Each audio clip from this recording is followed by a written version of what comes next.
नमस्कार, आदाब, सत श्री अकाल प्यारे दोस्तों।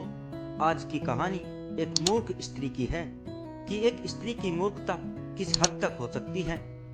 तो कहानी को सुनने से पहले आप लोगों से गुजारिश है कि हमारे चैनल को सब्सक्राइब जरूर कर दें। किसी नगर में एक किसान दंपति निवास करते थे।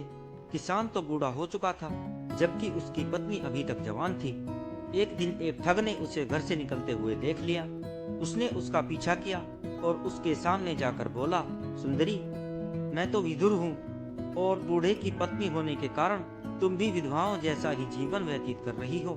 चलो हम दोनों यहाँ से भागकर किसी दूसरे स्थान पर जाकर सुखपूर्वक रहें।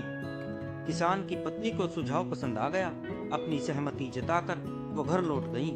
रात होने पर जब उसका पति सो गया तो उसने अपने पति का सारा धन समेटा और उसे लेकर प्रातःकाल उस ठग के साथ वहां से प्रस्थान कर गई। जब वे दोनों अपने गांव से बहुत दूर निकल गए तो मार्ग में उन्हें एक गहरी नदी मिली। उस समय उस ठग के मन में विचार आया कि इस पहले से ही भोगी हुई स्त्री को अपने साथ ले जाकर क्या करूंगा। ये विचार करके उसने किसान पत्नी से कहा, प्रिय, ये नदी बहुत गहरी है। ऐसा करता हूँ कि पहले इस गठरी को ले जाकर उस किनारे पर रखाता हूँ, बाद में तुमको अपनी पीठ पर लादकर उस पार ले जाऊंगा। किसान की पत्नी बोली, ठीक है, जैसा तुम्हें उचित लगे वैसा ही करो। जब वो किसान पत्नी उसे गठरी देने लगी तो ठग बोला, अपने पहने हुए गहने और अपने शरीर पर पहने हुए वस्त्र भी उतार कर दे दो। ऐसा करने से तुम्हारे कपड़े भी भीगने से बचेंगे। किसान पत्नी ने उसे अपने शरीर पर पहने गहने और वस्त्र भी उतार कर दे दिए। वो बिल्कुल निर्वस्त्र होकर नदी के तट पर बैठ गई।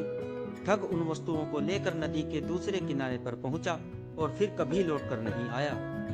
वो स्त्री अपने प्रेमी के लौटने की प्रतीक्षा में बैठी थी कि तभी एक गीदड़ी अपने मुंह में मांस का एक टुकड़ा दबाए उसके समीप पहुंची। उसे नदी के किनारे जल में बैठी एक मछली दिखाई दी।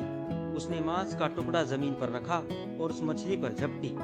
उसी समय आकाश से एक गिद्ध ने झपट्टा मारा और वो गीदड़ी के रखे हुए मांस को उठाकर चलता बना। उस गीदड़ी को स्वयं पर झपटते देख मछली भी जल में डुबकी लगा गई। उसकी यह हालत देखकर किसान की पत्नी हंस पड़ी।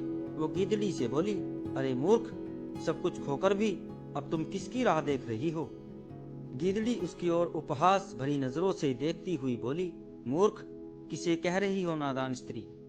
तुम तो मेरे से भी ज्यादा मूर्ख हो। मैंने तो अपना आहार ही गंवाया है, किंतु तुमने तो अपने पति को भी खो दिया।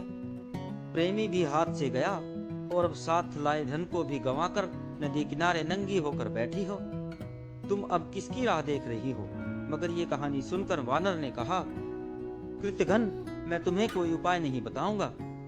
अब से तुम मुझे अपना मित्र भी मत कहना। सज्जनों के बताए मार्ग पर जो व्यक्ति नहीं चलता उसका विनाश अवश्य होता है।